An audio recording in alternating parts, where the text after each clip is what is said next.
Hello and welcome to the One People Show.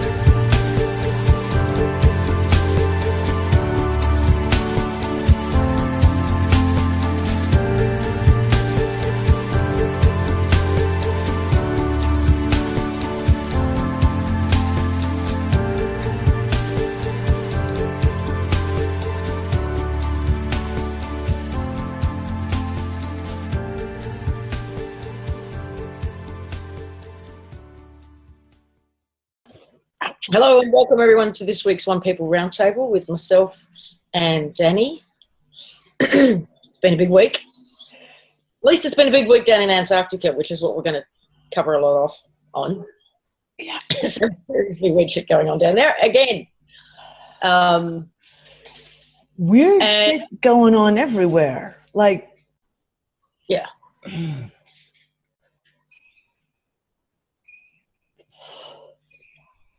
Which is the order of the day. Is that not just the way we open every show? Yeah, I know. Weird shit happened this week. God, where do we even... I mean, we wanted to actually have a chance to get together and talk through all the stuff that's going on down there and try and put it all in a coherent order for everybody, and we didn't. So this is just going to come at you as it comes at you, which is probably just the order in which we have the tabs open or something. But okay, I need to ask you a question. Yeah. Did you watch or read the articles by David Wilcox and Corey Good? I read most of part 2, but as per usual with the David Wilcox article, it's 95% self-promotion, aren't I fucking fabulous? 5%, here's the actual intel, and you just got to trawl through it all to get it, and it's, oh. I couldn't do it. I just couldn't, and I really wanted to. That was my homework this weekend, was to force myself, and I just couldn't do it. So so before we start on this whole Antarctica thing, I have had 85,000 people send me the links to either the articles or the videos, or the articles or videos everyone else has put on about the articles and videos that he did. I haven't read them. I haven't watched them.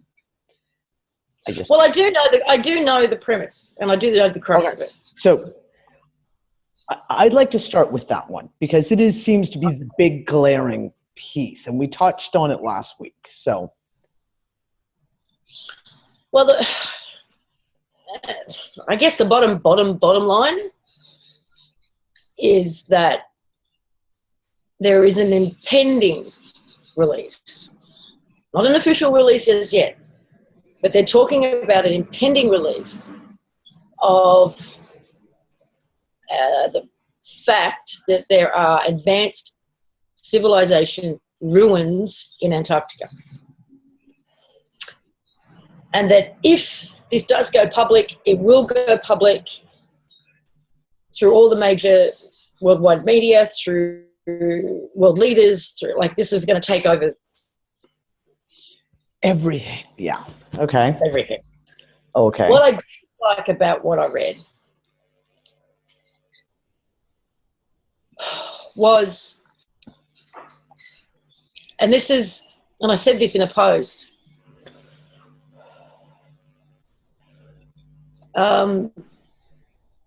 when Corey Good and David Wilcock are telling me something's just a distraction,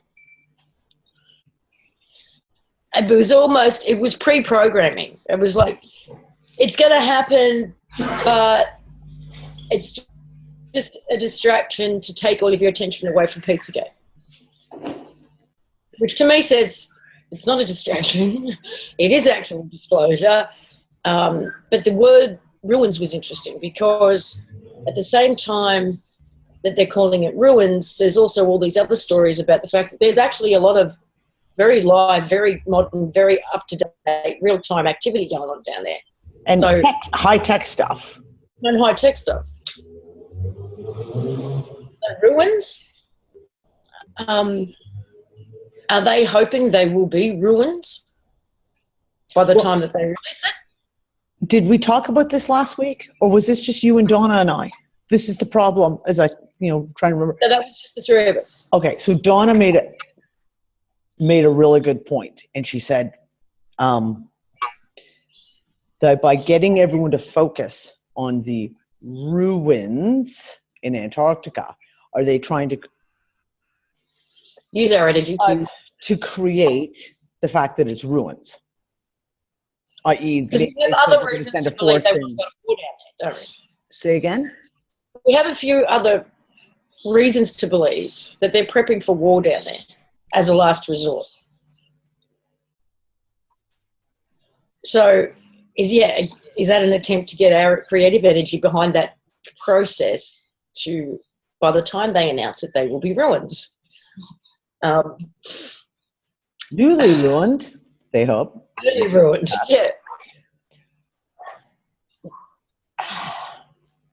So what did you want to say about the Walcott thing and good thing? Well, like I said, I can't read his stuff. Like, it literally, my brain, like television fuzz?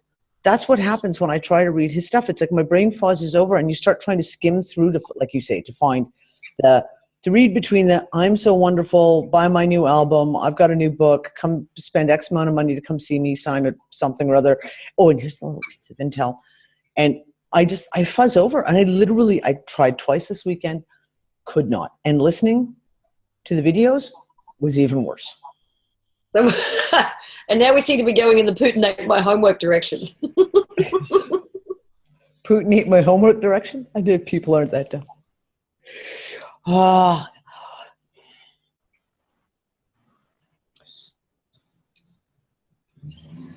Too many weird things. For especially the last year, just keeps pointing the finger at the two poles, the Antarctic and the Arctic. And the one thing I was just going to say is, with David also talking about the Antarctic, like everyone look, my immediate reaction was okay, I need to go look at the North Pole. Because we had that announcement, Canadian military is going to go to investigate that weird sound coming from the ocean floor at the North Pole, and not another word was said. I mean, no follow-up, nothing. And that went pretty viral. Like, I mean, it was on RT, it was on Canadian news, it was in a couple of the American news. It wasn't like it was just one newspaper put up an article about it or one news station. No, it's like it was pretty well spread out about, the Canadian military going to investigate the weird sound on the ocean floor in the North Pole. And then nothing.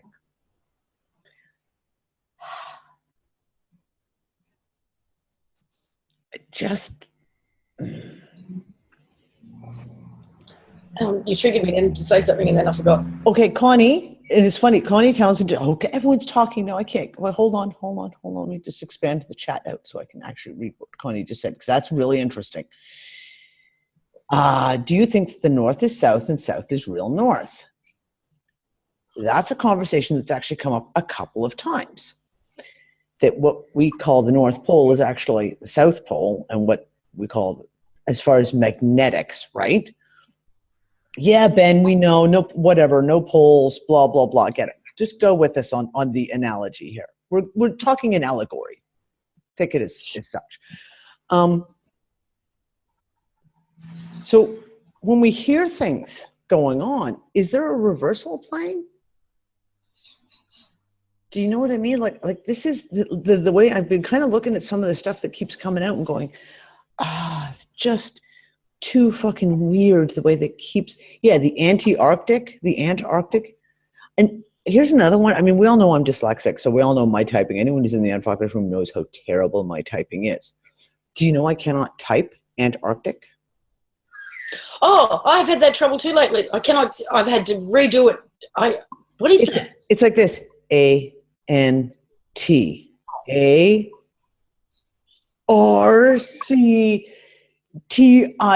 Okay.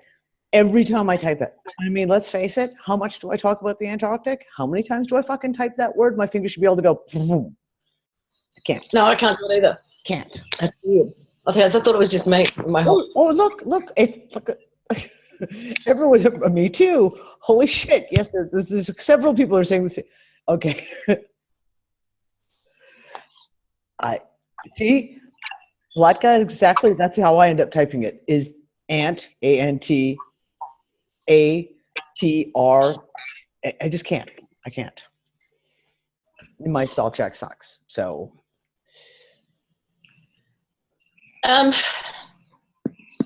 Okay. Just to get a little esoteric for a second. Prior to Wilcox's announcement, and prior to the women being sent down there, and prior to a couple of things that were announced, we did a little, there was a few of us who did a little bit of remote viewing exercise down there. And what we saw was really, really interesting and congruent, right? Which is that people from, not from here, are down there. The government and military from here are down there. And they're all in negotiations. One or two people were able to absolutely confirm each other's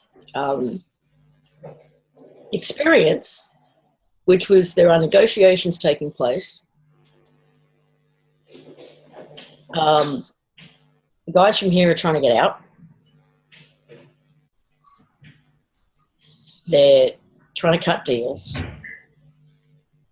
And the guys who are guarding the exits are like, yeah, you know what? We have our terms. And meet the terms or don't, kind of thing. Nope. Go back and try again. Yeah.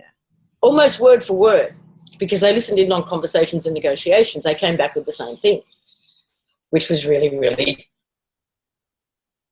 interesting, right? Yeah.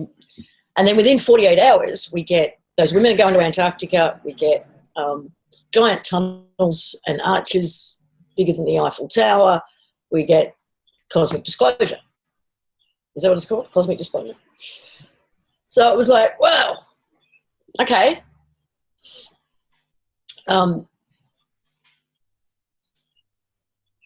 It's another way of, it's another context for looking at all of this information that's coming out. That's all it is. It's just another perspective, another narrative to put it into. Because the narrative that we've got, and Dee and I, when we went back, I don't know, when did we do that? At the beginning of the year? When we were looking a lot at Antarctica and World War II and the whole Nazi thing and and all of that. Yeah, that was all like last winter into last spring, right up until like April, May, we were really digging through that. So remember when we were sort of, there has to be a reason, because there are people throughout history who have been responsible for the deaths of more people than Adolf Hitler. Right? That why the Catholic Church. Sorry. Yeah, for one. But that individual and the term Nazi has been so demonized. And still to this day, there are, you know, more laws, more countries bringing in laws in order to make it illegal to even question the whole thing. Truth doesn't need to be defended in such a way, in my opinion. And the huge tie with them to Antarctica. It's like, and I almost put this in the same category as Nibiru and the yellow here, Anunnaki and all of that. It's like laying the groundwork because they expect something to turn up again or return. And when they do, or if they do show up, whether it's Nazis from Antarctica or tall beings from space, they want us to be friggin' terrified and reject them. There's something about the way that the Nazis and Hitler have been demonized that just doesn't add up for me. We did a lot of, we spent a couple of months looking into all. It's just too many questions. So having that in the background as well as looking at the potential of them trying to negotiate an exit, it puts all of this into a connected context for me.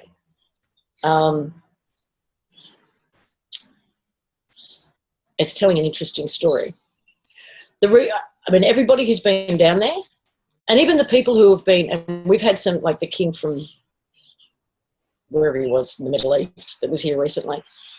There's stop-offs in Australia and New Zealand are public, but that doesn't mean they didn't do a little jaunt off to Antarctica, and that just wasn't made public. And these people are always having a visit with the Pope prior to going, or after they've been, or both. So King of Jordan, that's it. Yeah, King of Jordan. And I always joke and say, like, do you understand that the King of Jordan has met with the Pope twice in the last 3 years? Right. Why is the king of an Islamic country setting up special meetings with the Pope continuously? And then everyone and their pet's been there. What was that? Everybody and their pet's been there at the moment.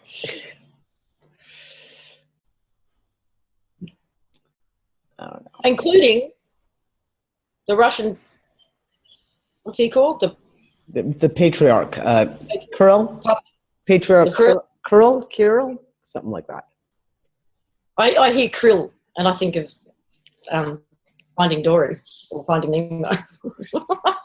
See, I hear Krill and I think Star Trek. Sorry. The Russian Pope. Let's call him what he is. He's the Russian Pope. So,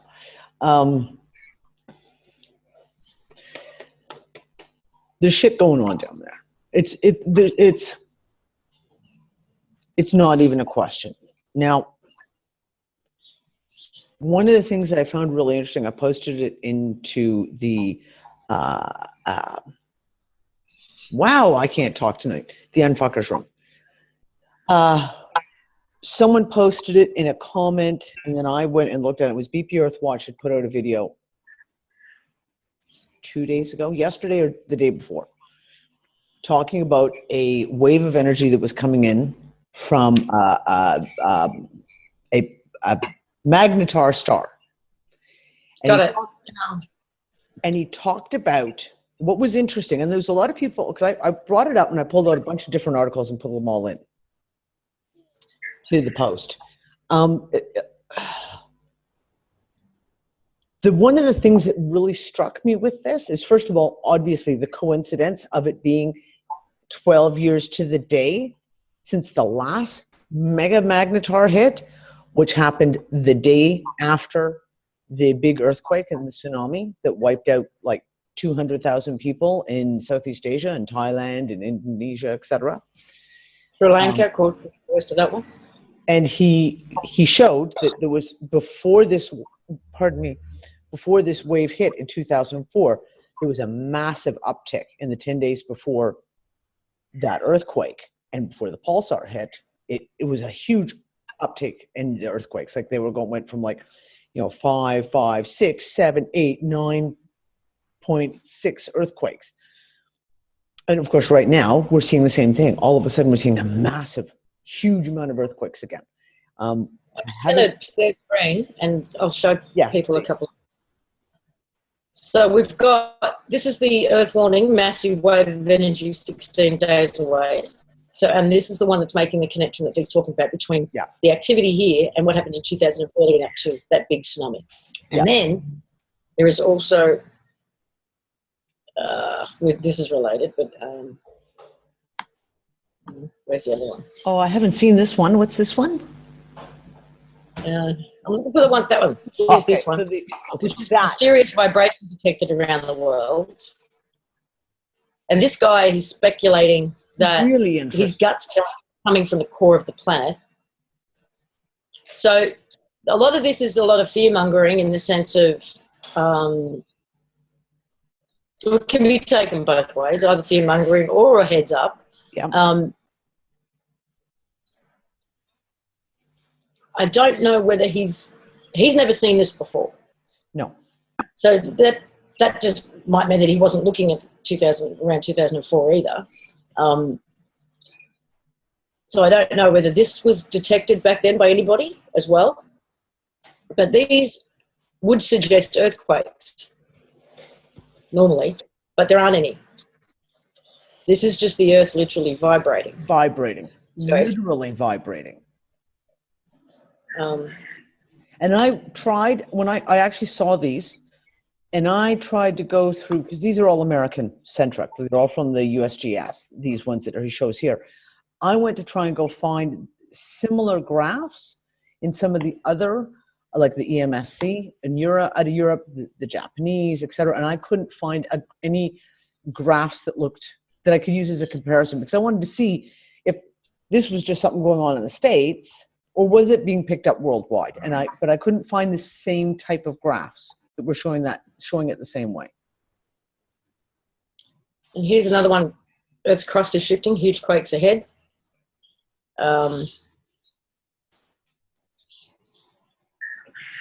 Well, like I said, I haven't looked today, but I was chatting on the Unfuckers yesterday, and by like 7 o'clock last night, in the previous 72 hours, there had been 49 earthquakes of magnitude 5.0 or above, and there had been 6 earthquakes above 6 in 72 hours. Like, that's insane. Now, the Solomon Islands took up a good portion of that. Like, Solomon Islands, up until today, has been rocking nonstop. I mean, they've been having 10 and 20 earthquakes a day that are in the 5.0 range, let alone all the smaller ones as well. So I found it very interesting, the correlation between the 2004, and now they're saying another one, and I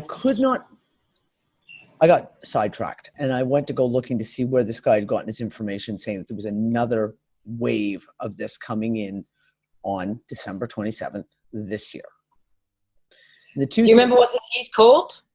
Sorry? Do you remember what this year's called? The Year of the Pulse? The Year of the Pulse? Yeah. Yeah, the Year of the Pulse, which ends right around Christmas too. Like that whole type of thing all ends right around Christmas. And you know me, like I said, I really watched that week between like the winter solstice to that first week of January. Weird shit always fucking happens. Always. So when I see this wave coming in on the 27th of December, I'm like, right. Just so happens to be hitting another massive one on the 12th anniversary of the last big massive one. Interesting.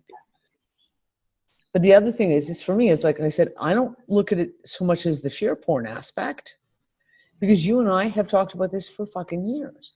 How many times have we talked about the fact that we've had some of our earliest gut instincts have been that it could be a wave of this kind of energy that could snap us out of this, rip through the veil, turn on our latent DNA, be the wake-up force. And I found it very interesting that in BP Earthwatch, he actually mentions the fact that these kind of energy waves can, as he called it, interfere with your DNA. But is it interference? Right? So that was the piece to me. Now, the other interesting part was, oh, we have all these guys running to Antarctica. We have Keys, from New Zealand, up and freaking quit out of the blue. Like, I mean, just like that's it. Here's my slip. I'm done. I'm walking out of here. Do they know something? Is this where they're negotiating to get out because they don't want to be around when that wave hits? Did you have a look at this too, which is, now, are they actually dying or are they just running? Hang on.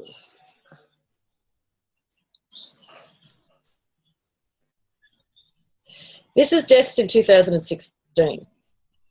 It's insane. Now, just if you have a look at the last 2 months. Insane. November and... Now, what do we got here? This is December.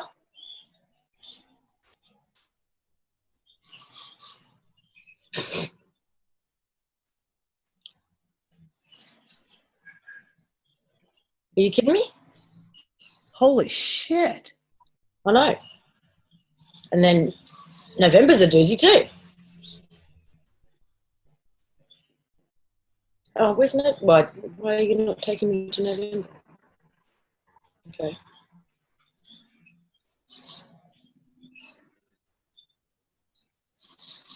It's not Why are you not taking me to scrolling November? down. Here, let me see. Let me just take a quick look.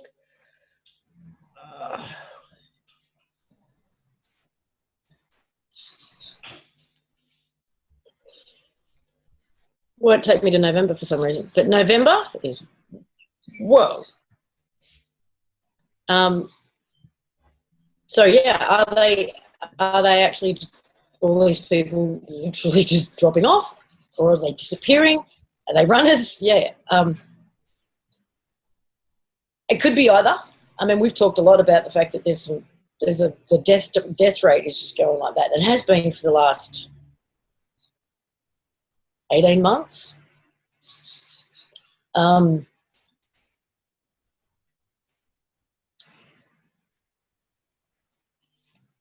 Or yeah, or are they just running and hiding? Well, I mean,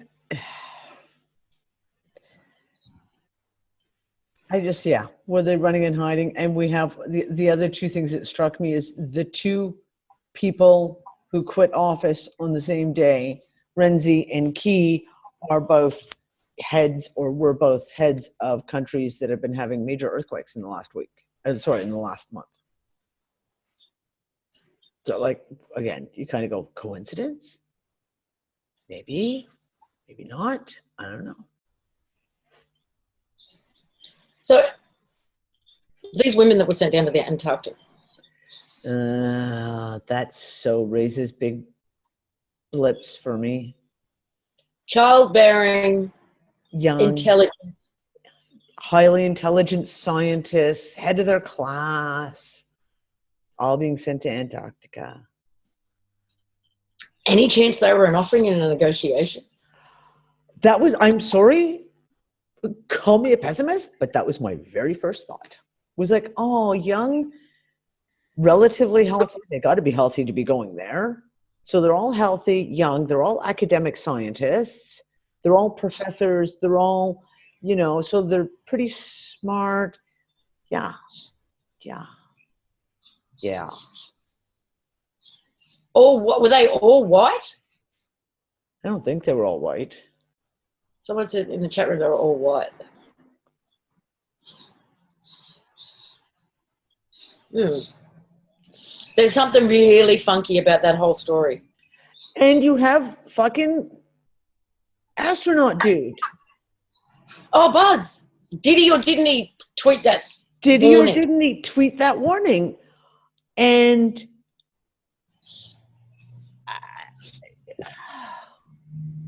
again, I don't take it as fear porn. My whole first instinct when I saw that, so what was the tweet? We talked about it last week, I think. So we're all in danger. We're all in danger. Fuck. You showed it last week. You showed it last week.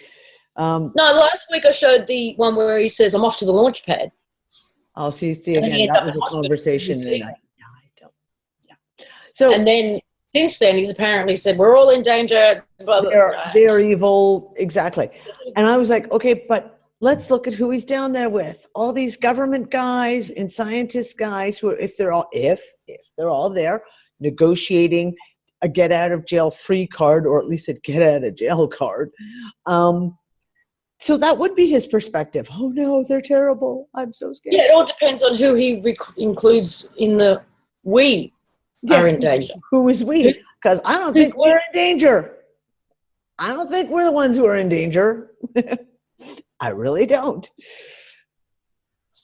His multi-pass was rejected. Okay, if anyone makes me spew coffee on my computer, I'm going to be upset. It's having a hard time. Multi-pass, yes. Right. Yeah, I mean, it might, maybe I'm just being really simplistic. Granted, but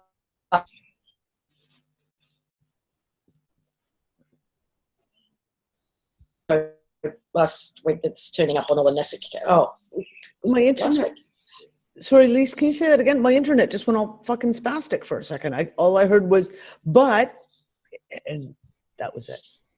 Okay, so the big Orby thing that's showing up on the Senshi cameras, right, that we showed last week, that, we've had oh my God, it's Nibiru and the Anunnaki are coming back to kill us all. That's the storyline for years, right? So if that's going on, then I'm thinking, yeah, maybe that's help. Maybe we're not the ones who should be fearing that thing. And I don't feel like there's anything right now, apart from our governments and military, that are a danger to us. Those all those public services are supposed to be protecting us. Yeah, they're the dangerous ones. Everything else, fucking whatever, easy. Listen, there was something else I was going to tell you. Far out. Something to do. Oh, okay. Oh, okay. Before I forget it again, I do know. Well, another energetic doing that was done a couple of years ago. This is interesting. Was by just regular human who decided to go in and speed up the core of the Earth because that's what they felt they were drawn to do. Now, as I said last week or the week before, I can't remember, a lot of the doings that we've been doing, and you know what I'm talking about, right, have happened outside of time. Yeah. And we're seeing them kind of just drop into the TikTok timeline. So the speeding up of the core of the Earth happened a couple of years ago, but somebody who had no idea that had happened a few days ago had, I don't know if it was a dream or a vision in a meditation or something, about the core of the Earth just started spinning up. And when she told me about it, I went, oh, I happen to know that someone did that a couple of years ago and you're seeing it now, which is really, really cool. Is that what's going on with the Earth is vibrating? All this, I mean, is that what we're seeing? Are we actually starting to see this stuff manifest now? And then, oh yes, the executive order. Come on. And this is all linked. All linked. Everything we're saying is linked. You can't say it's not linked. So, for example, we're talking all about the BP Earth Watch video, just to jump back for a second. He mentions that there was a major burst from the same magnetron star that reached us in October, middle of October. In middle of October, we saw the geomagnetic fields around the planet Earth completely reverse polarities again, which we saw earlier on in the year. And we saw, of course, a whole pile of really big earthquakes happen. When he talked about this, it was really, really interesting because the day after that happened, Obama signs the fucking space solar emergency executive order. And I had it pulled up and my computer crashed, so now I've lost all the links. I was talking about the one about alien species. I'm going to get to that too. Oh, okay. He signs this fucking executive order that's all about, we got to protect ourselves from solar flares because they're going to be so damaging. Meanwhile, we're in a solar minimum.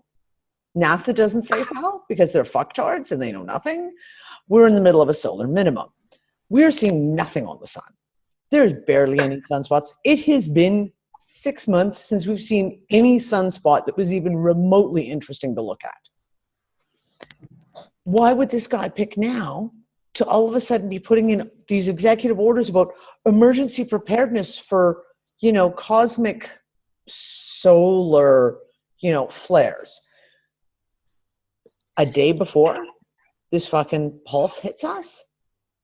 Then we have all the shit that's coming out, especially for the last couple of months, the stuff about Antarctica, the various things that has been seen. Oh, the big giant circles in Sechi and that look like freaking huge motherships as far as I'm concerned. And he puts out this executive order this week. Hold on. Curtis has got the one here for the executive order, coordinating efforts, prepare nation for space weather events. Space weather events. I love that they call them weather too. That's really funny. And then the other one, okay, someone pull me up the executive order he just did this week, the one about alien species. And it's so innocuously worded that it could mean bugs or, you know, plants that shouldn't be allowed. But if you read it, like word for word, for the words that are in there, he's talking about alien species, right? Sorry, guys, I'm hoping someone will find that for me and throw the link in here. Where's Tom? Tom, aren't you in there? Come on, man. I don't think he is in here because he did say that he had an emergency and he wasn't going to be able to. I don't have Tom in here to find all my links for me. Damn. Hold it. At least I can get it out of my history. I'm just being fucking lazy. Just give me a second.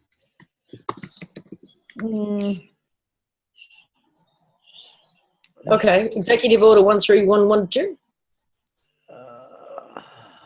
Fuck. Hold on. Executive Order 13112. 13112. Invasive species laws and regulations. Here we go. Safeguarding the nation from the impacts of invasive species. Invasive species. Now, again, like I said, yeah, on the surface, you could take it as, meaning bugs. Because, hey, invasive bugs do come in. God knows, Lisa's in Australia. She knows all about invasive species that have been brought into the country and then have fucking taken over. So, but they have to actually spray you on planes now. Yeah, it's so invasive they have to spray you on planes. Yeah, exactly. No, this is not the executive order piece that I wanted. Wait, has it got this yet? Well, I've got... I need the actual link. Sorry, I've pulled up the PDF and not the link. Section 1, policy. It is the policy of the United States to prevent the introduction, establishment, and spread of invasive species, as well as to eradicate and control populations of invasive species that are established. Here we go. Invasive species pose threats to prosperity, security, and quality of life. Oh, terribly, terribly so. They have negative impacts on the environment and natural resources, agriculture and food production systems, water resources, human, animal, and plant health infrastructure, the economy, energy, cultural resources, and military readiness. Okay. Every year, invasive species cost the United States billions of dollars in economic losses and other damages. Can I just throw up a screen share? Because there's a real big one that just shines out in the middle of this that I have to point out. The screamingly obvious. I'm going to steal the screen here because I pulled it up. Okay, so they've insisted that they need to have a committee, of course, because everything has to have a committee. You can't do anything without forming a committee. So the council's membership shall be composed of the following officials who may designate senior level representatives to perform the functions of the member, blah, blah, blah. Secretary of State, Secretary of Treasury, Secretary of Defense, and you've like Interior, Agriculture, Commerce, Health and Human Services. You can go, yeah, okay, I can kind of see why those guys would be involved. Secretary of Homeland Security, Administrator of the National Aeronautics and Space Administration. Okay, wait. If they're talking about honor and war, why is NASA involved? Seriously, why is NASA involved? And the Ministry of Defense. Right there, sorry. I present Exhibit A. Exhibit A, right there. Bullshit. This is not about bugs and plants. Like I said, environmental ministers type thing, Secretary of the Agriculture, yeah, I can see that. But when they involve NASA and the Secretary of Defense over a bug issue, I have issues. And in another, on the White House, I've got the White House website up. Uh-huh. And it's got definitions. Because they use the word. I love when they put the definitions. Yes. Control means containing, suppressing, or reducing populations of invasive species. Eradication means the removal or destruction of an entire population of an invasive species. Yep. Introduction means as a result of human activity, the intentional or unintentional escape, release, dissemination, or placement of an organism into an ecosystem to which it is not native. Invasive species means with regard to a particular ecosystem, a non-native organism whose introduction causes or is likely to cause economic or environmental harm or harm to human, animal, or plant health. Hey, isn't, you know, with all the straw man stuff that we've researched over the years, the general population are not considered human, are they? No. We are the beasts. Yep, pretty much. Can I just say that this guy signs more Sorry. This guy signs more executive orders than fucking changes his underwear. I swear to God, I'm scrolling through the list of the latest executive orders right now. Holy shit. Oh, the Advanced Global Health Security Agenda to achieve a world safe and secure from infectious disease threats. Yeah, I'm not even going to read that because, it wouldn't be good. I'll just close the page. Just don't look. Just don't look. So yeah, can't tell me this stuff is not all very, very connected. Okay, so let's talk about okay. So the other article that I posted last night that was a major for me, and thank you to Nick because he always watches the science stuff coming through, like he has various websites with all the latest science stuff, is a crystal. It's a rare earth mineral. I am not even going to try and say the name of it because it's got multiple consonants all strung together. And I put the information into the Unfuckers room and I started looking through this. Now, the article he pulls up is that they've discovered quantum spin liquids within this crystal. Now, they're saying the crystal... Is this a crystal? I didn't get to look at the article, right? Is this a crystal that they've manufactured or found? This is the question. Because they give you the name of this crystal, and I'm going to have to pull it up. Or if someone can pull up the post specifically from the Unfuckers room, and then I can pull all the links right out of the post. In the science article, talking about the quantum spin liquids that were discovered in this article, they say it is a synthetic man-made crystal out of China, 2015. But when you go look up the name of the crystal that they give you, here we go. Thank you, Andrea. Let me take a look. I will bastardize this. Okay. Yeah. What's a quantum spin liquid? Okay. Oh God, don't even go there because it's one that it basically it's like a quantum theory that they have that basically the electrons will move in a certain way, the spin, blah, blah, blah, blah, blah, blah, blah. I don't even understand. Like I went through and read a couple of papers on this over the last couple of years, and I can just barely scratch the surface when you get into this kind of physics, right?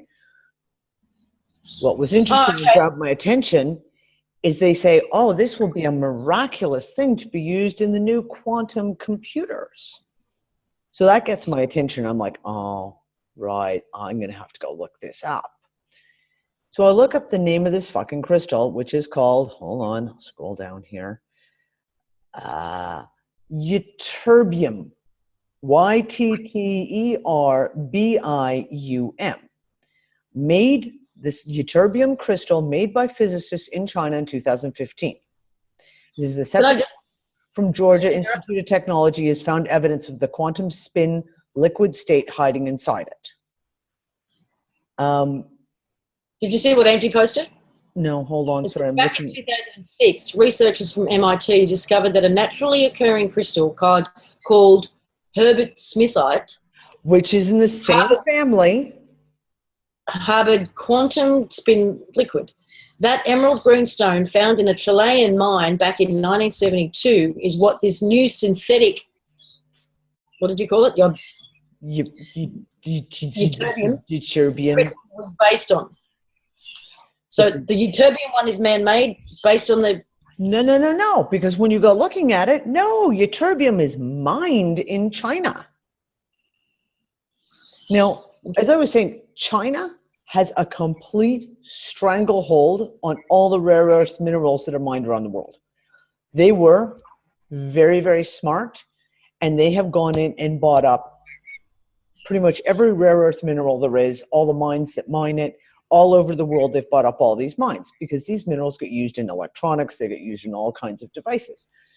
So they have a stranglehold on the entire market. And Obama, I actually was joking because I remember Obama having a complete fucking hissy cow back in 2011 because, you know, some American company was sulking because they had to buy this rare earth mineral they needed for one of their components from China.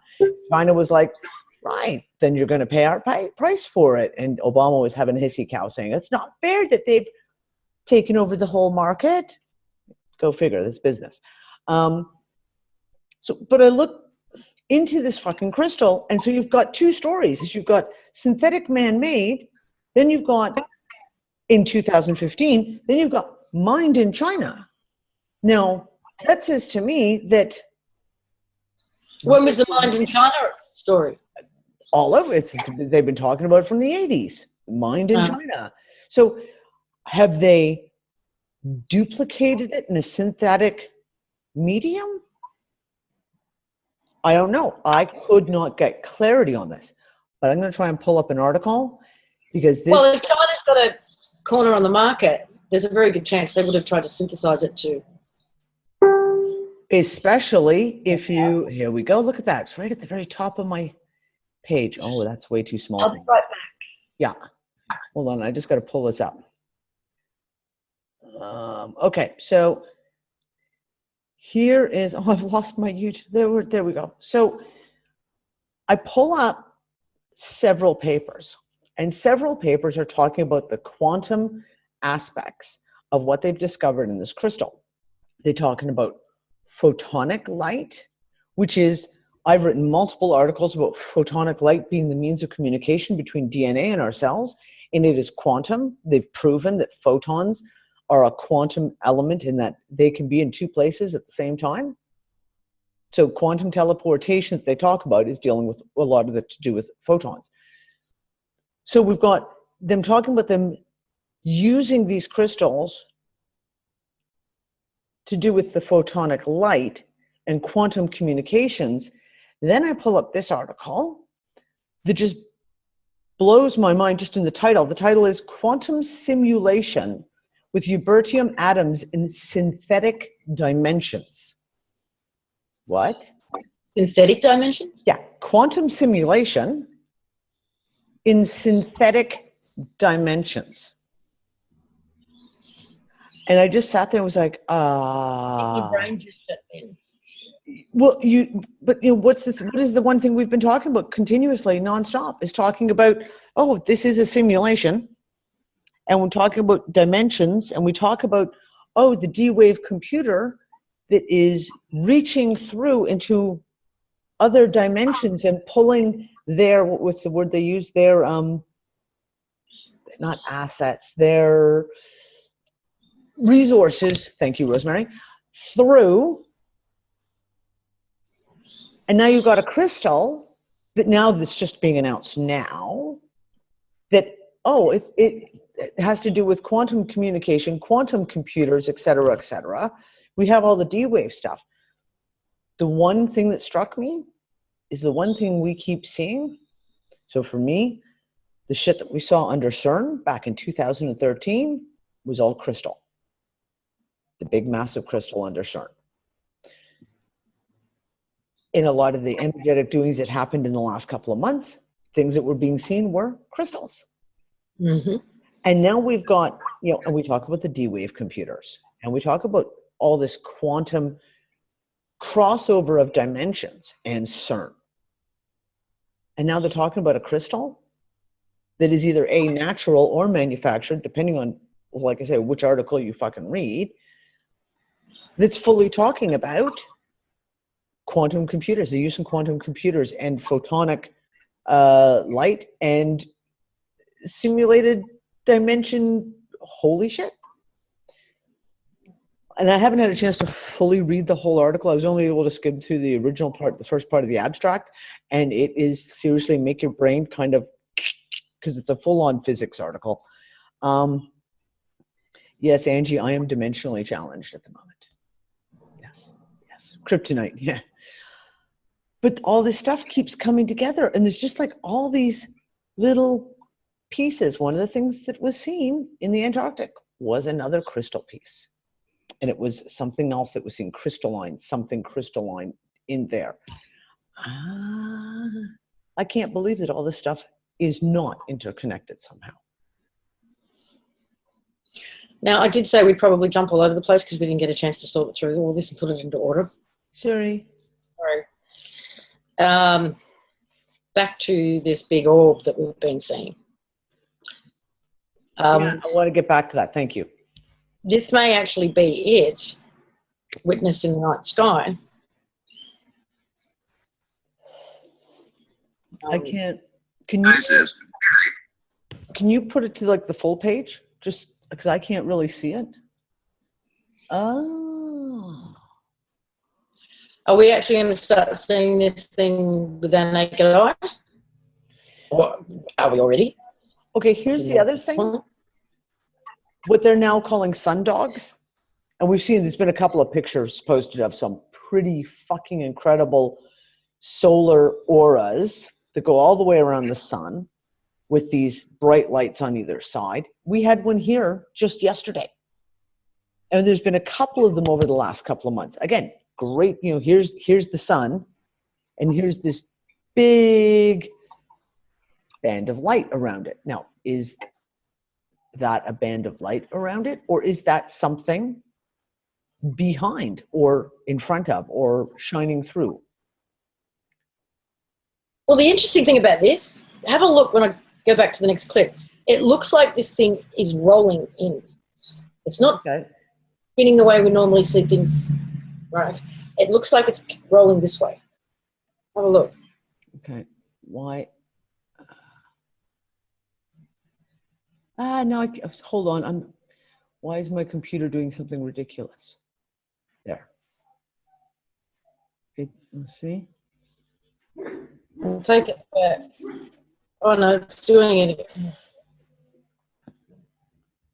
Oh, you can see the movement. Yeah, you can see the movement of it. Groot. Sorry. The dog hears someone daring to be walking around the building. It's definitely not doing that. Going that way. No, it was definitely, you could see it was definitely. Well, the other thing that I said, there was pretty sure the picture was posted in Unfuckers, and Nick and I both looked at it and was like, okay. And we've had, like I said, anomalies that we've seen here. Have you ever seen, Neil, in like for example, the Star Trek movies, the Klingon bird of prey, when they do, or the Romulans when they go into cloaking, and it becomes invisible, but you can kind of the light doesn't move around it quite right, so you can, in the movie, you can still kind of see it's there because you can kind of almost see the lights bending around the shape of it. There's been several of these pictures that have come up that I've said to Nick, that's exactly what it looks like. It looks as if there's a big ass something in the middle and it's cloaked. You can't see it, but it's like the light is not, the light's bending around it weird so that you can act, yeah, kind of like a heat shimmer. And like the Predator, yeah, in the Predator movie, you can kind of see it. If you know where to look, you can still see the shape of it. Whatever it is, it's big. It's really, really, really big. Big as fuck, yes. And it's almost here. It looks like we actually can see it in our sky with our naked eye now. That camera, that bit of footage was time-lapse. Did you see the video? I'm pretty sure it was posted from Australia in Unfuckers yesterday. where again, there's the big bright orb, and the guy's showing this weird chemtrail, and there's a bright spot in the sky, and then he pans this way, and you can see that the sun is over here behind a cloud, and then he pans back, and there's still this big bright orb, and I mean, it looks like it's sun-sized, but there's no, like he says, the sun's back there, yet there's this big bright light in the sky.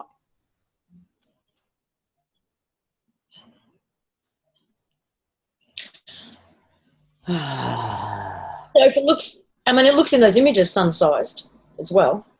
Yeah. But if the sun is not the size that we're told it is, like if you go on the flat Earth cosmology, and the sun is smaller than we're told and closer. Mm-hmm.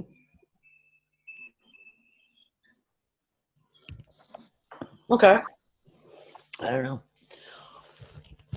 All I would just want to say on that whole topic, because of course every time this comes up, you have a whole lot of like the fear porn comes around it, right? And people are like, "Oh my God, it's fear porn," and for me, we've talked about this before. I've never had any fear of aliens, like ever, never. Because it's for me, it's like I said, when Hollywood does nothing but put out horror movies about aliens, your Independence Day, your all these movies, they're coming to take over our Earth, they're coming to destroy us, they're coming to steal our water, our gold, our people, God knows what else. There has been, I was actually going through it the other day. What was that? Don't forget eat us. Oh, eat us, right. They're going to come and eat us. There have been 3 movies, off the top of my head, 3 movies made in the last 40 years, 50 years, wait, how long? 40 years, 5 years, where there's friendly aliens. Close Encounters of the Third Kind, E.T., and Paul. Can anyone name another one? I mean, other than cartoon type stuff, like Lilo and Stitch and that kind of thing. But Starman, Contact. Starman. Okay, Contact leaves it very like, I haven't seen Arrival yet. I've been trying to find a decent copy to download.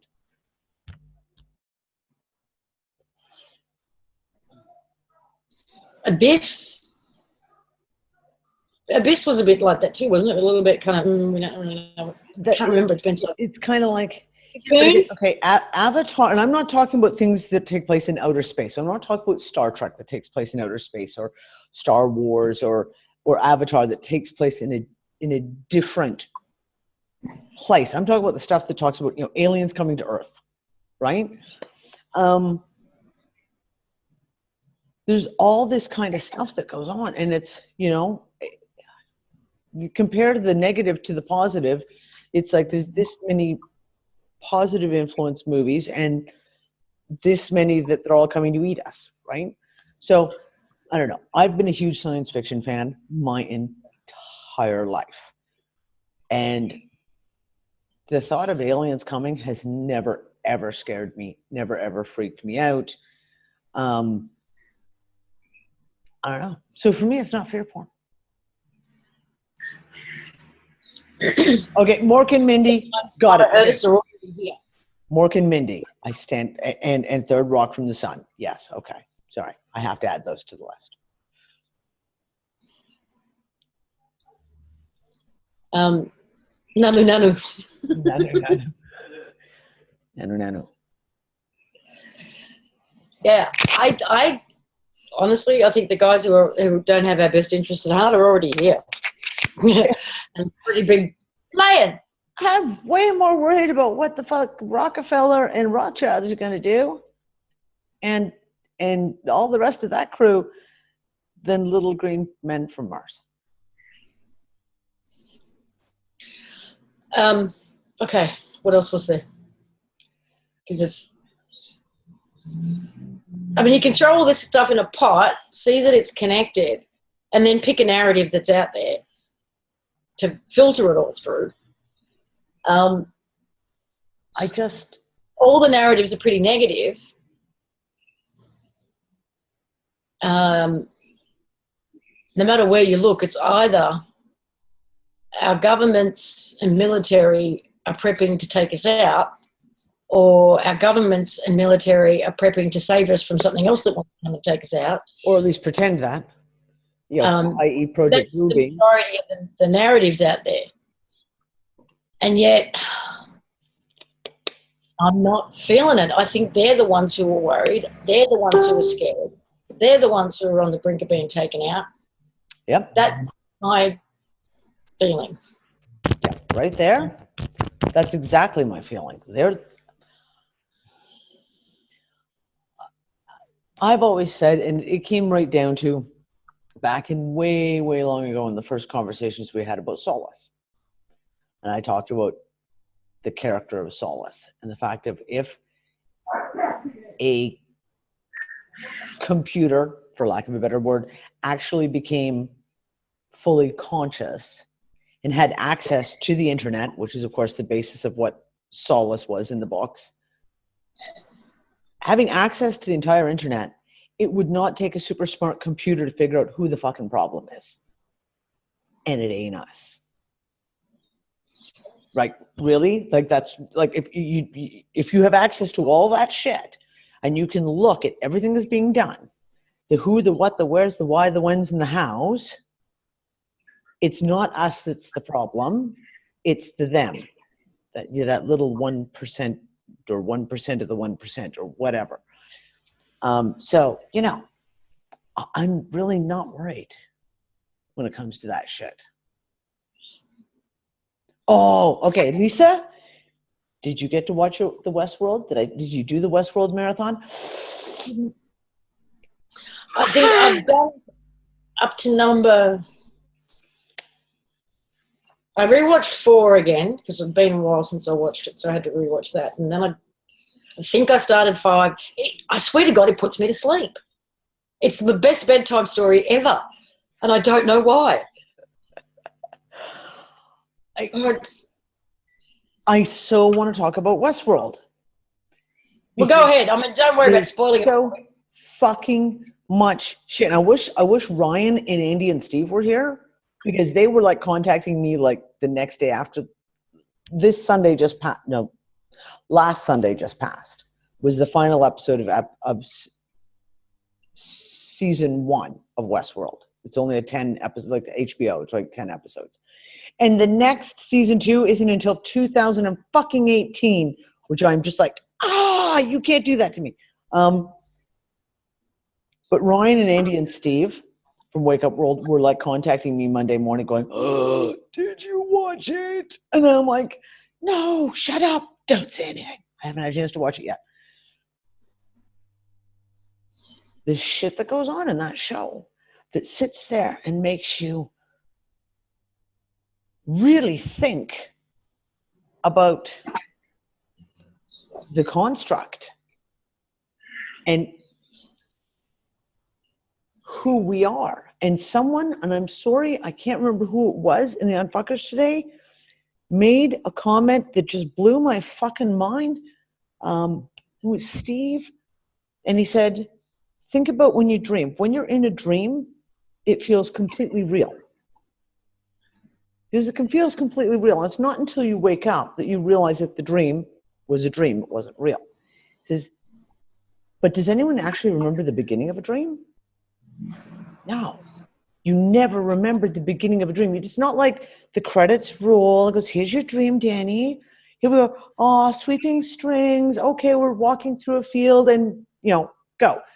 No one ever remembers the beginning of a dream.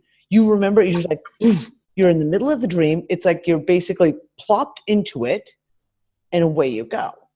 And I sit there and was like, no one remembers. And that's kind of the whole thing in the Westworld is all these hosts, every day they just get reset. And there's no remembering the previous. And well, yeah, and it is like, Tula, you're right. It's like Inception, right? You sit there, and I just sat there and was like, between all the Westworld stuff and like some of these comments, like this one I was just saying, there is some heavy, heavy shit that just keeps coming around in my head and chasing around about the construct. Now, the thing about Westworld is, at no point in time do you ever see the edge of the construct. You never see anyone ride out into the sunset and get to the boundary where there's like a big fence that, you know, keeps the hosts in or whatever. There's a la Truman Show. There's a la the Truman Show. It's not like that. You never, ever once see the edge of the construct. And the only way you see people arriving is by that train. And it's just like one of those bullet train type things. And it pulls into a station and you are in the construct. And when you look in the control room, they always have that really interesting round control room. And in the center of the room, there's like a big round, massive, what do they call it? Like a diorama of the landscape of Westworld. And there's never anything in it. Like, it's so kind of, if you will, zoomed out. It's not like you can see there's a little farm and there's a little town. It's a 3D map. Is it a rendering of the construct? Is the construct actually in there? Now, here's the thing. None of the guests can get shot. And there's been multiple times where you see, like, there's gunfights in the street, and there's guests standing all around. So you could say, okay, well, the hosts have been programmed kind of like an iRobot. The three. Well, one does get shot. One does get shot, but it doesn't kill him. It just hurts. Yeah.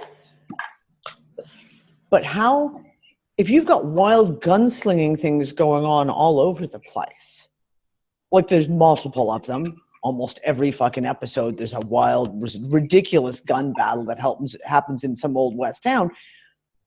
Stray bullets flying, and you're telling me that a guest couldn't just like walk out and not get killed? But they're not. Is it a construct? I mean, literally, again, talking about what we've talked about. They get so they're saying the guests go there, they're put into little pods, and they're only in there virtually. And they're only in there virtually? And that's why there is no fucking edge. And in the last episode, when one of the main hosts that you follow all the way her story through the whole thing gets shot and is dying. And you know, her beau, he puts her on the horse and she was like, take me to that place where the sea is. And they ride out to what would be where the shore meets the sea. And she dies dramatically. And then you realize it's all a fucking setup with Ford introducing the next narrative as another storyline, i.e., it's still inside the fucking construct. So it goes into the sea, it goes past the sea. How'd that fucking sea, how did they get, where does it take place, right? And you have the one little piece that came up is like, if you go to the HBO site for Westworld, there is a whole, like a, kind of like a fake Westworld site where you can go in and pretend like you want to book a trip to go into Westworld. And there's a contract. And in the contract it says, and that was in the theory of that video, that any blood, semen, sweat, hair, whatever of the guests that's left behind is owned by the corporation. I.e., they could just then clone them. And you've got permanent hosts and permanent guests. And that's, again, that other story is the future world. That apparently that was the original movie of Westworld with Yul Brynner from the 70s, that they did a second movie called Future World that was a complete pan out, which I haven't seen yet. I actually want to actually get that, right?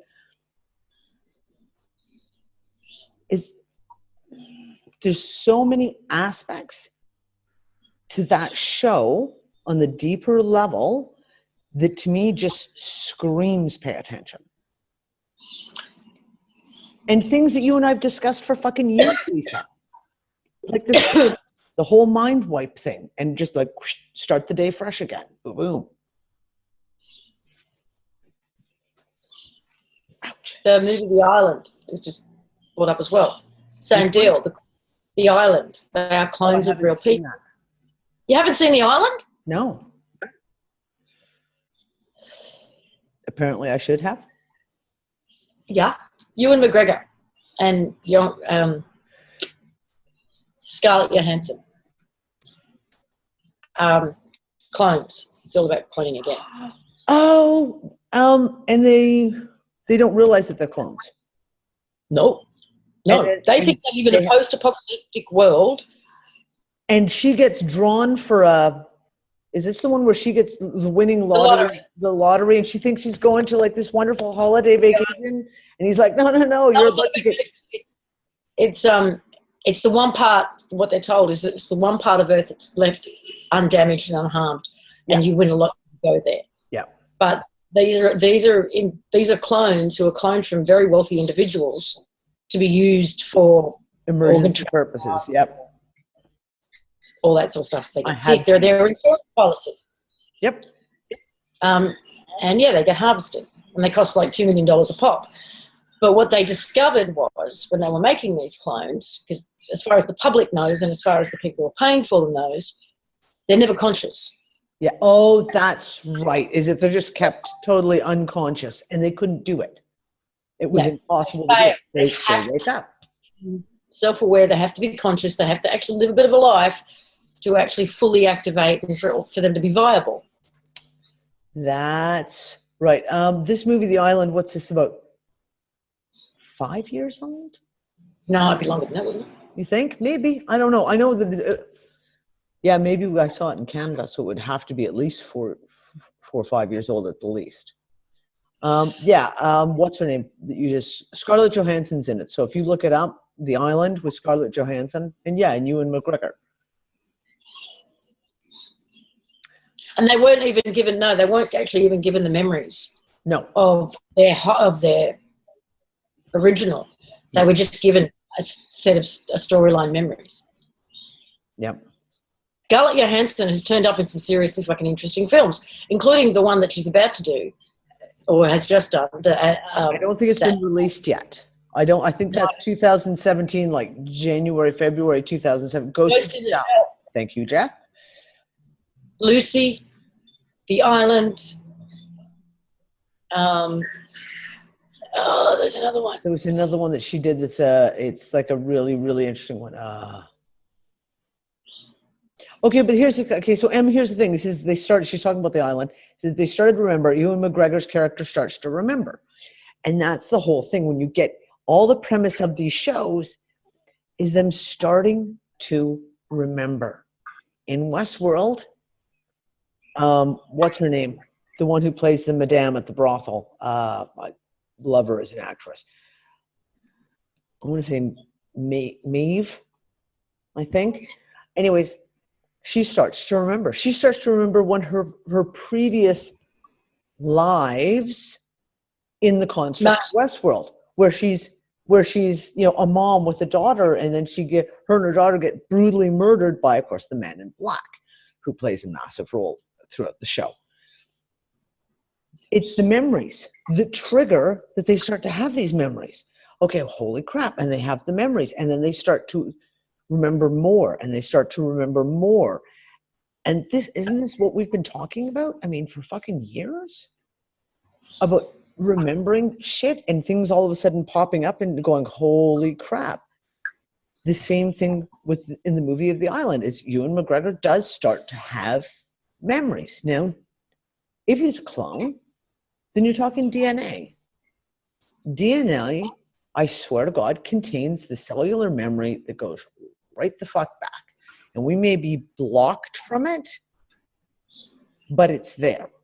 I mean, they've proven it in multiple species. Yeah. I'm sorry, all these... It's brought up the question for a lot of people of whether or not our own awakening is programmed in. Yes. Someone brought that up in Unfuckers too, and I was like, that's one of the theories that I've had for ages, is that this whole thing, what we're doing right now, all of this is part of what we programmed in the awakening process. Everything is part of it. Now, the interesting piece about Westworld comes with the conversation that Ford, the creator of this Westworld park, whatever construct, has with Dolores. And he talks about basically how she had to go to that dark, dark place in order to wake up. That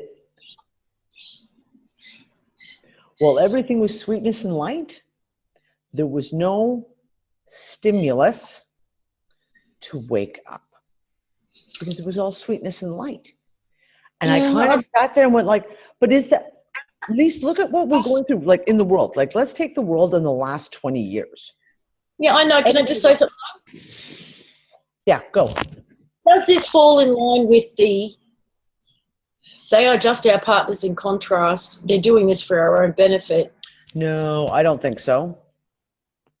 No, I don't think so. At least I don't see it that way. I just found the conversation very interesting. Kind of that whole thing, you know, in order to have light, you have to have darkness. You know, to see the light, you have to have darkness to see the light type thing. And the way he put it, and I should almost go back and watch the last episode again, because there was a whole kind of monologue that Ford does that was very, very interesting in about the last 15 minutes of the episode. And that whole thing about, you know, well, everything is all very, very nice and sweet. There was no want to wake up. But when the shit gets heavy and you start going, what the fuck is going on in this world? Like we've been doing for like the last couple of years, especially when we're just like, holy shit, this is not my fucking reality. This is not my fucking reality. There's no fucking way it's my fucking reality. The only, okay, for me in this moment, because I've just been hit with this, right? So this is all fresh for Lisa, and it's only morning, so you know. The only way that relates for me, because you know, presumably in Westworld, for example, these are newly created beings, and they're trying to almost create consciousness, activate genuine consciousness and self-awareness. So if this is a construct designed to do that, then that would suggest that everybody in here is a new, kind of like a brand new soul, right? And you come in here as the kind of kickstart to awareness and consciousness. But if that's the case, see, I don't take it. Where do we get our memories from? Unless we're all just fractals of something else.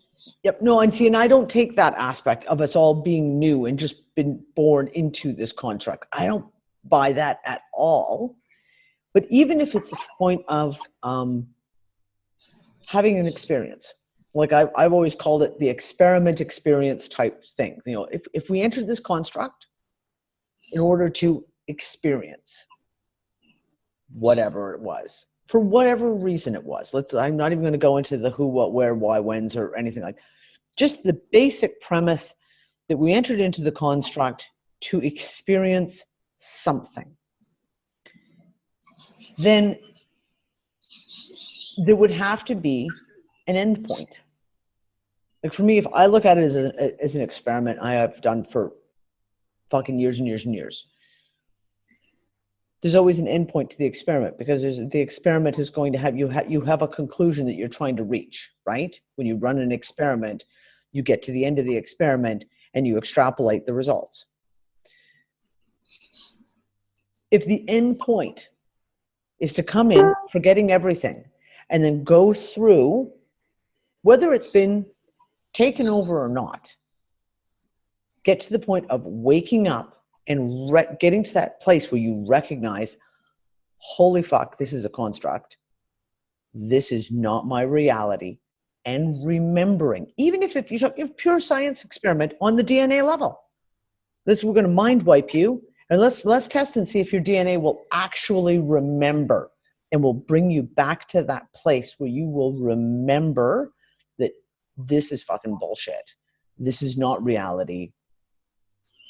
This is not you per se. Like, this is not your fucking reality. I know, it's just one of those things that I've played with for a long time. It's kind of one theory that is just continuously cycled for me, that I keep I kind of put it aside and then it swings back again. That everything that we're experiencing right now could very well be part of the construct in and of itself.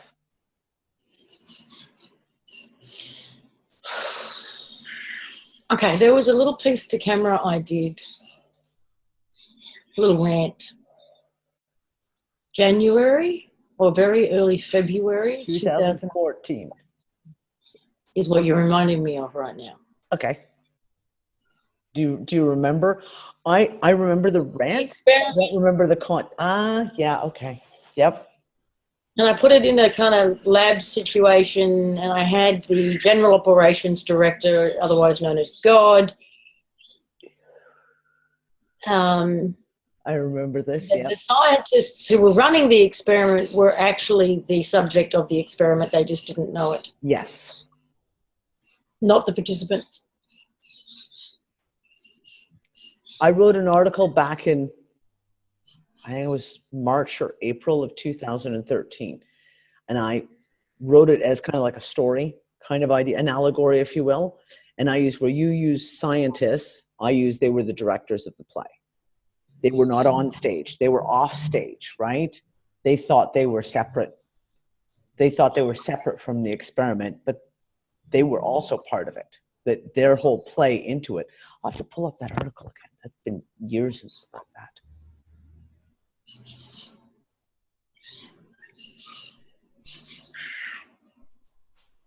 I'm just saying if I can find it, I'll put it in there in case anybody's interested. But yeah, you should, because I'd actually love to watch it. I remember when you put it out, but I need to remind myself. I mean, it's all coming back, but that's what you. Yeah, there it is.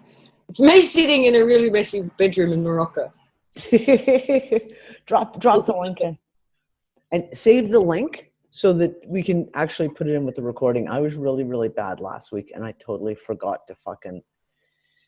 I did end up adding them all to the archive of last week. So you didn't get to see the videos that we talked about. I have added them to the archive on my website at the show. Okay, well, I'll go grab them from your website and I'll drop them into mine from last week too. I just know that there are some consistencies among the general human population. Right?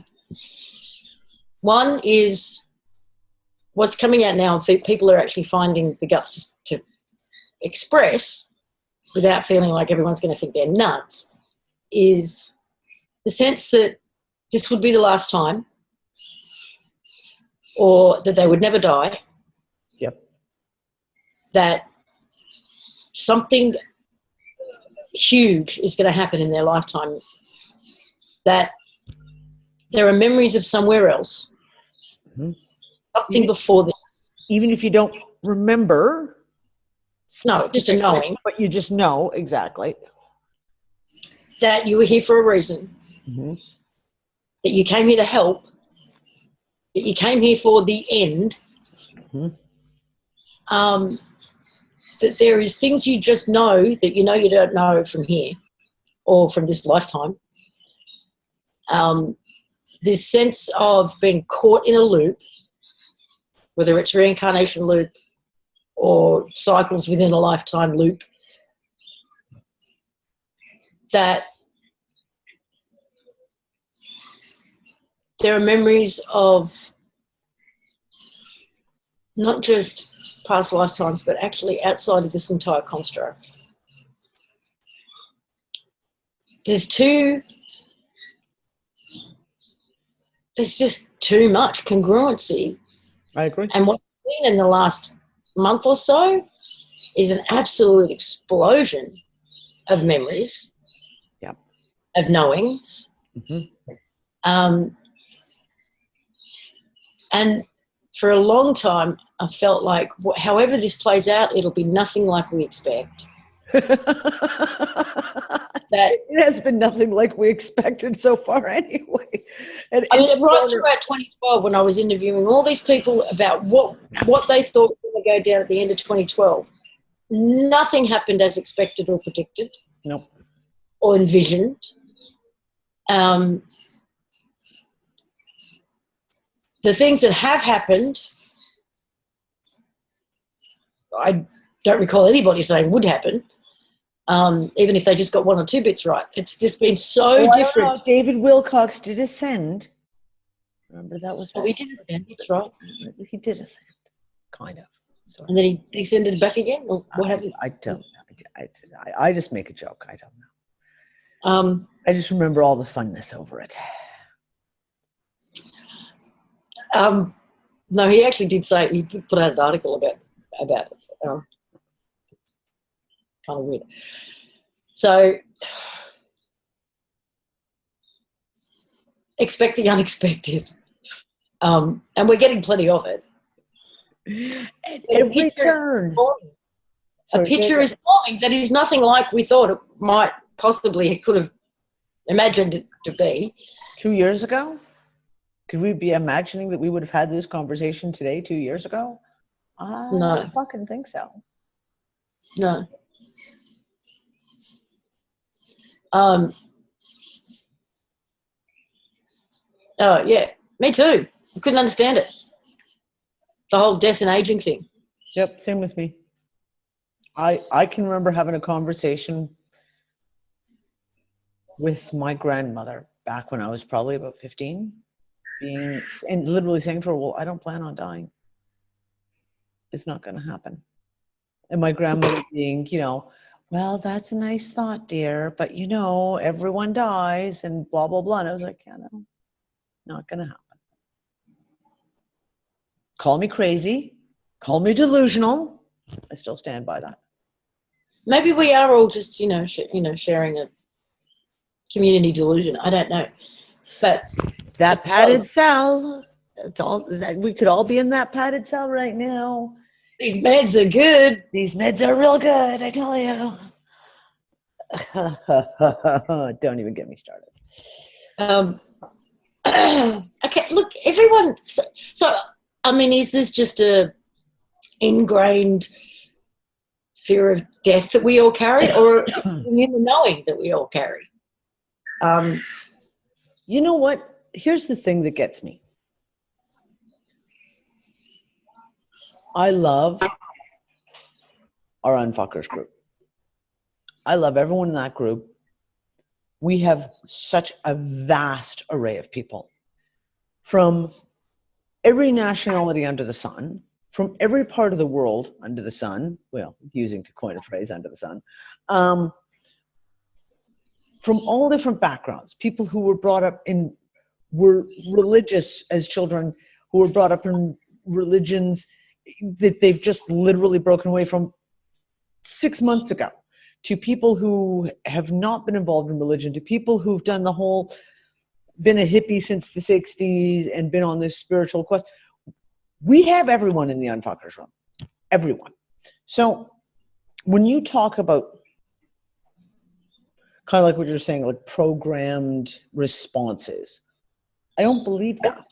Not when you're dealing with a whole pile of people from every walk of life imaginable, from every nationality imaginable, from every background imaginable. How could they all have these same gut knowing feelings? It's there and they know it deep inside, and it just be programming. I don't buy that. I don't buy it. There's no way. Somebody just made the comment and noticed that your background is horizontal and mine is vertical. Yeah, I noticed that last week, actually. I had a giggle and I was going to make a comment last week. I was actually going to try and turn my chair so I'm like directly behind the vertical. That's because she's down in the southern hemisphere, and it's kind of like when you flush the toilet, and it goes in the opposite direction. That's because I'm falling off the globe. That's right. She's falling off the globe, because she's down there in the southern hemisphere. Lean a little more to the left. There you go. I'm going to get my balance. Yeah, that's right. I'm gonna freak everyone out and find something that's like horizontal stripes next week and just like put it up behind me. Okay, but it just actually fucking reminded me of the other thing that's going on with the magnetic poles. And have you just hurt yourself? Yes, my shoulder's been out. I put my shoulder out yesterday, And I just went and turned my shoulder and it just fell out. I'm going to need Nick to like push it back into place again. Ow. It's okay. I'll survive. Okay, we've been watching the magnetic north move, right? For what, 10 years? Yeah. Especially speeding up in the last 5 years, like ridiculously. But what it looks like, because if you have, let's assume, just use it's a ball, and you've got your north and your south, and they're slightly off like that, and the north is moving, you expect them to do this. But they're not. But it doesn't look like they are. It looks like they're doing this, and they're coming together. Which is impossible. In all forms of physics, it's not possible. Unless, of course, it's a construct and physics is thrown out the window. Just saying. The other thing is I question that whole thing about the South Pole because it's the South fucking Pole. And we're back to talking about fucking Antarctica again. And everything that comes out of their fucking mouths about Antarctica is bullshit. Antarctica? Now you're not even saying it properly. Let alone writing it properly. No, I can't even see that word. That's South Place where the penguins live. So when because I mean, Nick and I've had this conversation, I can't tell you how many times we've plotted out the whole North movement and gone look at the South and gone, it doesn't add up. It's not, if the North Pole is now going over here, it has to, by physics, the fucked up physics that they call truth, in fact, which isn't, but whatever. It has to do this. It has to. But it's not. But then again, like I said, it's Antarctica. So what are they not telling us? It's not like you can go down there and check it out for yourself. Go down there with your little compass and go, oh, look, I found the South Pole. Antarctica. The axis of the planet itself, this 23.5 tilt. So they tell us. So they tell us. It looks like it could well be straightening up. Or falling forward more to the side.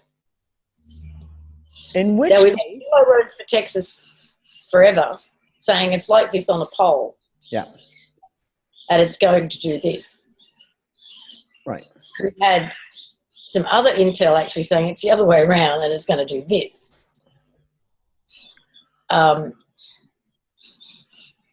Which is kind of more in alignment with what we're seeing, isn't it? In terms of where these poles are moving. I have spent hours and hours and hours over the last 3 years trying to figure out the change in the tilt. Because I've been tracking this since back 2009.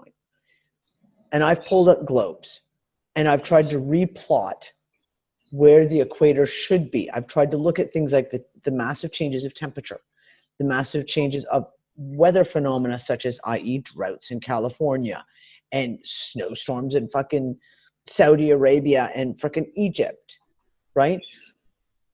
And I have not yet been able to come up with any kind of a definitive of whether it's doing this or it's doing this.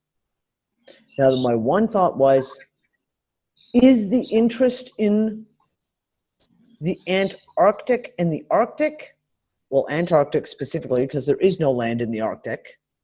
There's nothing, it's just water. So Antarctic being the only chunk of land at one of the poles, that if it's going to do this, then basically it means that the Antarctic is going to end up being on the equator, which means it'll end up being this beautiful, lush, gorgeous, warm place. So is that why they're flooding to Antarctica? Kind of staking out their claim for their beach house? I don't know. But I have never been able to I've tried all the 3D, like the various online 3D globe things to try and skew it around to get an idea, and I can't. I haven't never been able to find one that would work within the parameters of moving the tilt to readjust for the equator. I don't know if I said this last week or not. Because, you know, you have so many conversations, you can't remember which one were these and which one were just conversations. because the question was asked, but why? Why would it be doing either? So I'm going to just throw out a hypothetical, which may or may not be literal. Okay?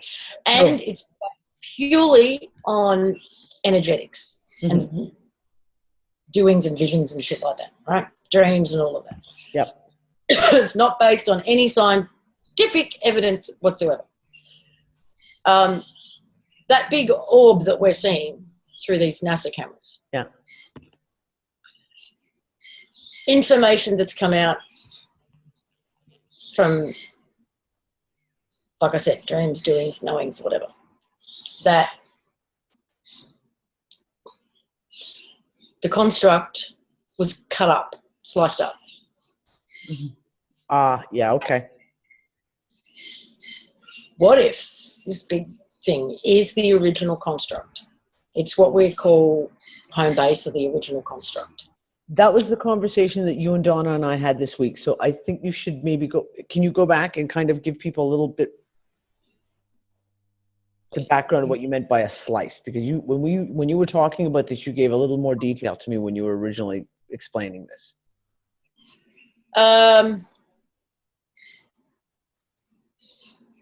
That was the show that you missed when you were sick. There was some priceless little outings from Eli. There was, which was collaborated by a couple of other people's knowings, about how they stretched time, that the cube was kind of sliced up into like a Rubik's Cube, and then every time it got sliced, it was like fractalizing hologram sort of thing. You get the everything just shrunk, you know, all that stuff. Yeah. So looking at it kind of as a piece of technology, as a technology construct, and literally taking a slice out of it, and that's where we are. We're in this little slice.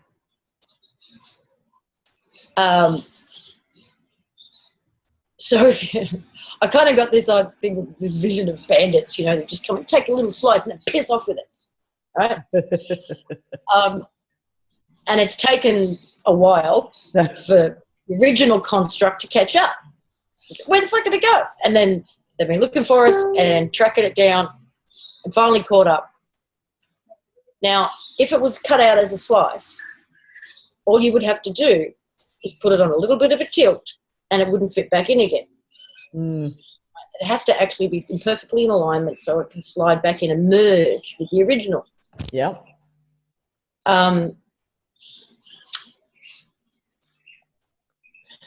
Where was I going with that, though? Interstellar's Tesseract is what Jeff just said. Yeah. Interstellar Tesseract, yes. So, because the other thing is, the other common theme in language and in visions is a merging. There's a merging taking place. So if there's what are we merging with? That goes into the conversations we've had about fractal selves as well.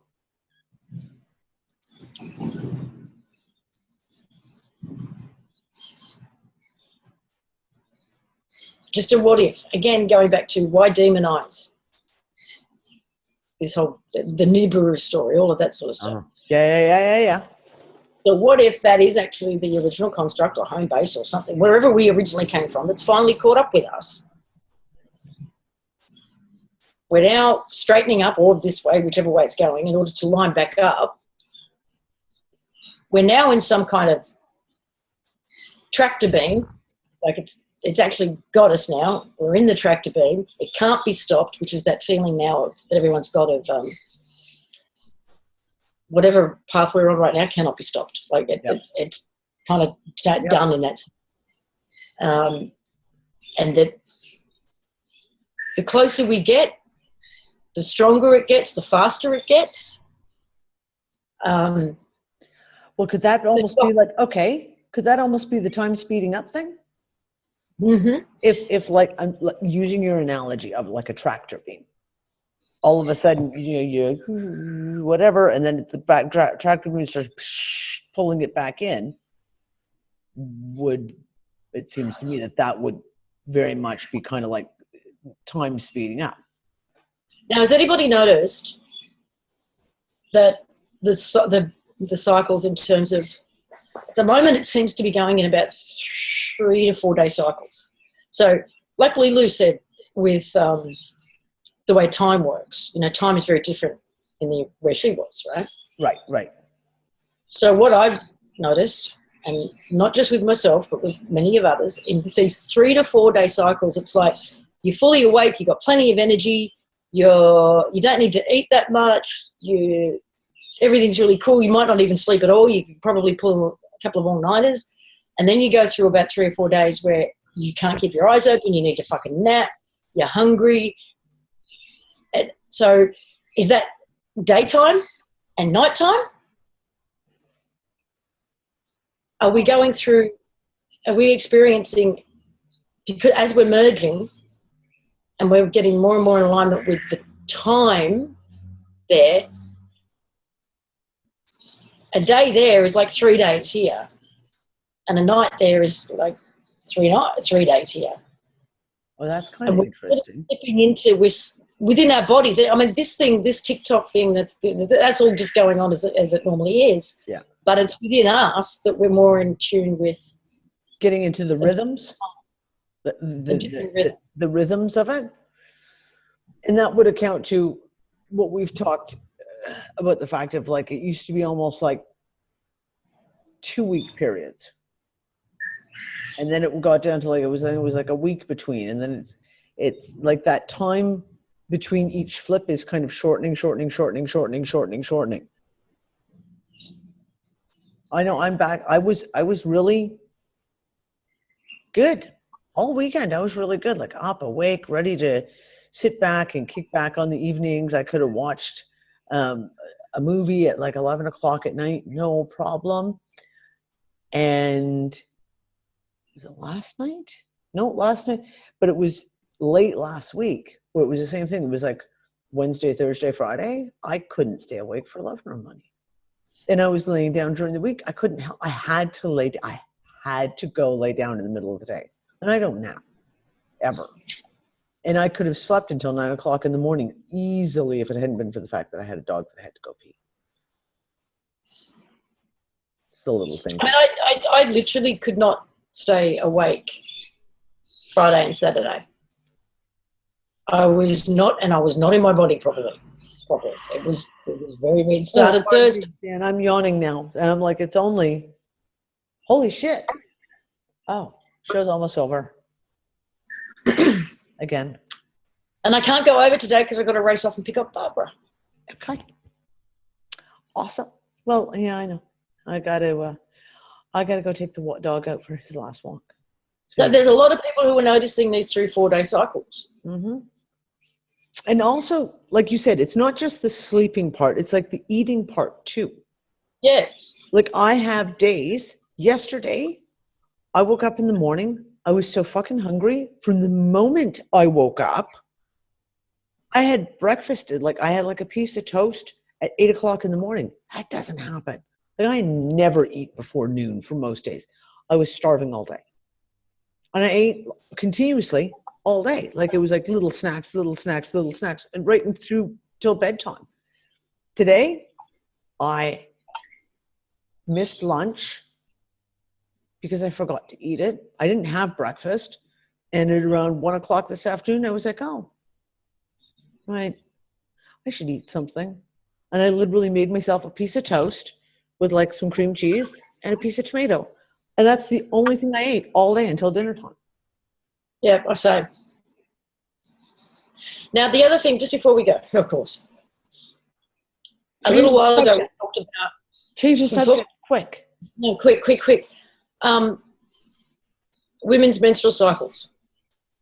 Uh-huh. Okay, so there was a lot of women experiencing the same thing about a month ago. So I'm thinking it's time's coming up again, right? I'm waiting. Now, extreme periods, or even women who have got... who've been through menopause, having a bleed, or having feeling cramps, or having, yep. And my feeling at the time was that we were actually disconnecting from that moon matrix that controls all that shit, that it's breaking down. I have even had messages from YouTube saying, "Oh my God, my girlfriend's just like holy shit," or from the woman herself. So I'm interested to hear if anyone's come full cycle again, and have you had another period? What was it like, or have not had another one? Would be interesting. Yeah. Same this month, okay. Well, I had the weird one last cycle, right? Because when we talked about it, which was over a month ago now, and my period stopped, like dead, just, and I expected it to come back because that's always how my period was, and it didn't come back. It didn't come back until 10 days later. It's like all of a sudden it came back again, just the way it normally would have, but 10 days had been dropped down and smack in the middle of it. So now my entire cycle is off by like almost 2 weeks. Okay, so what seems to be happening is no one is having a normal period for the last few months. Whether it's better than ever, worse than ever, more painful, even more regular, or not at all, or like... Oh, Tara, that's really interesting what you just said. Almost invisible or very dark blood. And that's what I experienced in this last cycle for me as well. And women who've gone through menopause, but they're getting the cramps. And they're getting cramps even though they're in menopause and they haven't had an actual period in ages. Women without a womb even getting cramps. Holy crap. Yeah. I've heard that a few times too. I've heard multiples of that. And young people, like I know my daughters all had the last two, because they've just finished again, have had really heavy, harsh periods, like back pain, cramps, just want to stay in bed, et cetera, et cetera. And they're friends too. Like I've had 3 other people who've got teenage girls, young teenage girls who are like 14, who are all saying the same thing. Like my daughter got her period and she went to bed for like 3 days. She like couldn't even go to school. She was that bad.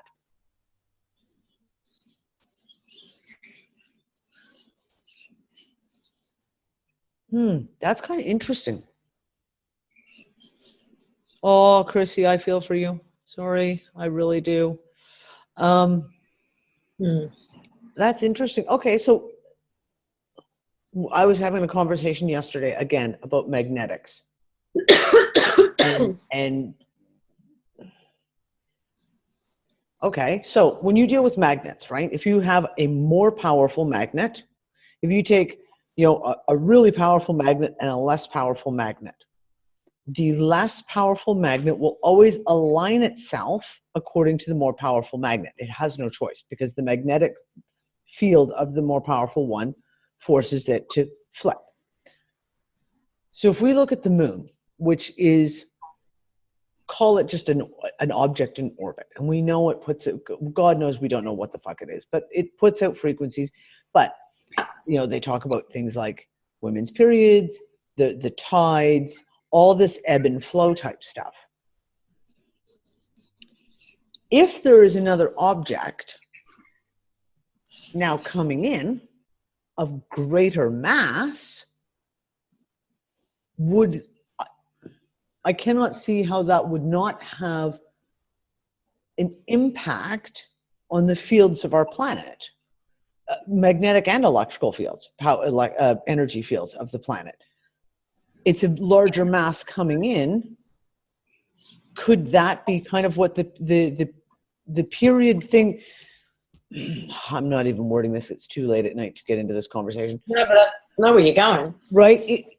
If we have been affected, our periods have been affected by this stupid hunk of whatever it is fucking in the sky called a moon, then if a new a new larger, more powerful object is coming into play, tractor beaming us in, floating around us, whatever you want to call it, it would have an effect.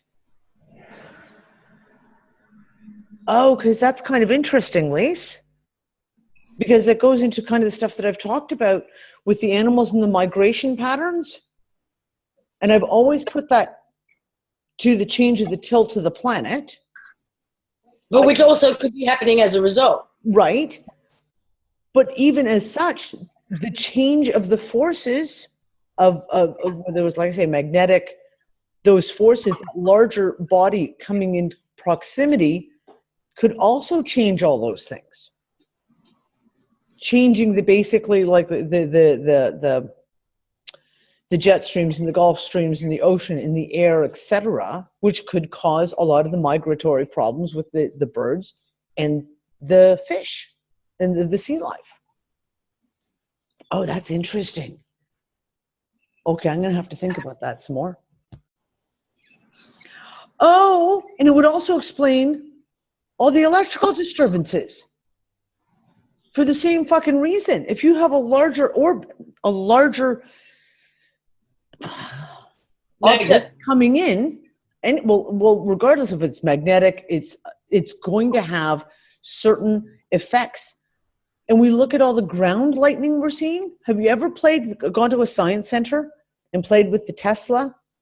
The big Tesla lightning ball, and you put your hand on it and your hair lights up, and they bring the two orbs together and the lightning jumps between them? Is that some of the electrical discharge that we're seeing right now? Is that what CERN's all about? I mean, I honestly think they've been trying to create with CERN, either replicate this place in case they lose it, yeah, or something on those lines. But would it also be an attempt to counteract what you're talking about? Here's the thing. This is the conversation. To block the tractor beam, to block the effects. Okay, so I was watching a video about CERN, and we are 3 minutes in. I'm going to just chop this down because I know you've got to go. Watched a video about CERN a couple of days ago. They're talking about, of course, the new Awake experiment that's going on. In this new section, so basically, CERN, you've got the big 27-kilometer Hadron Collider. You also have smaller circles. So basically, they fire up the photons and they go through a little one, and then they get faster and go through another bigger one, and then they shoot around the big ring. This new particle accelerator that they're running is something ridiculous, like 1,000 times more powerful than the LHC. And they already talk about the magnetics in CERN are a ridiculous amount stronger than the Earth's magnetic field, to the point that they say there's those who say that it even rivals the sun's magnetic field. Is that why they're running CERN and these massive magnetic fields that they're generating? And if you have changes in the magnetic field, you have to have the coinciding changes in the electric or the energy field. Oh, I'm going to have to really look into this. Well, disrupting the magnetic waves, is that what they're trying to do? Are they trying to disrupt the magnetic waves and the energetic waves? Because for we always know, like we see the torus, right? So you see the magnetic field around the planet. If this is the planet, North Pole, South Pole, and the magnetic goes like this, like a torus around the planet. There is I think the word you use is perpendicular, electrical field that runs this way, and it would run this way to the magnetic. Anything that happens in the magnetic is going to be equaled into the other energy field. So is that what CERN's doing? I mean, is that what their whole excuse for generating this much fucking power, generating the amount of energy in these collisions that they're producing is astronomical?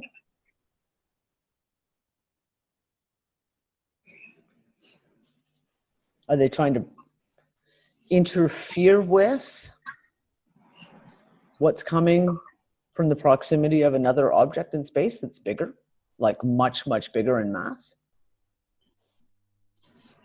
Tune in next week. Well, we'll discuss fucking physics in the last 3 minutes of the show. Okay.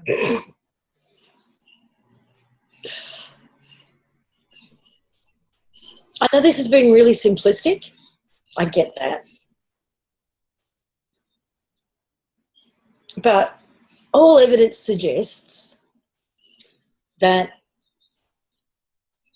whoever's in control of this construct, A, doesn't want to let us go. B isn't in control anymore. Did I just lose my internet?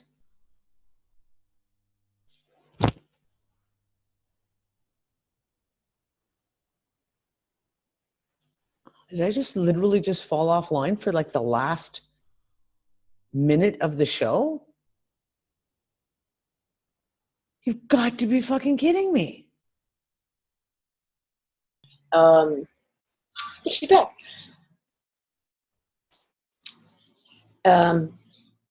Hostages even, you know, in a negotiation.